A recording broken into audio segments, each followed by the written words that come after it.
Pertsona guztiek dakigu ezin dela eguzki gehiegi hartu, baina egunero eguzki argiaren dosi txiki bat behar dugula ba al dakigu? Jakin nahi duzue zergatik?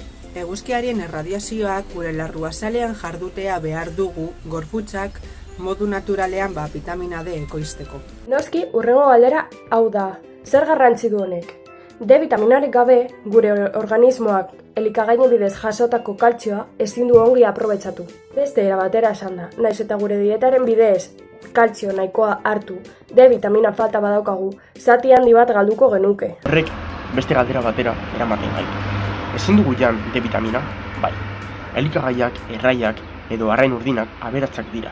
Hau da, guk gehitu gabe, konfinatuta gaude. Konfinamenduak D vitaminari eragiten dio. Alde batetik ez dugu produktu freskoak kontsumitzen. Eta bestetik, egunero arrain urdiaren kontsumoa ez dago gomendagarria. Merkurio asko baitauka eta etxean gaude.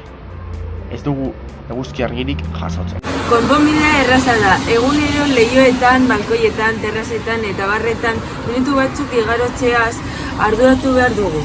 Zenbat minutu?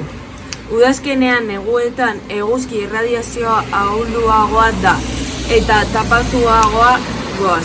Beraz, muga gutxiago daukagu, baina udaberrian eta udan berriz 15 minutu gutxienez astean 3 gorputzadarra eta aurpegi eguzki argitan jarriz edo denbora gutxiago, baina egunero jarri behar gara eguzki.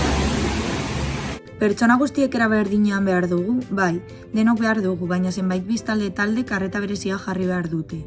Hasteko adinean dauden haurrak. Menopausia eta menopausia igarota dauden emakumeak, osteoporosia edo ezurretako beste arazo batzuk dituztenak eta adineko pertsonak. Beraz, utzi telebista edo kontsola une batez eta guazin irakurketa on batekin eguneko argira, baina etxean.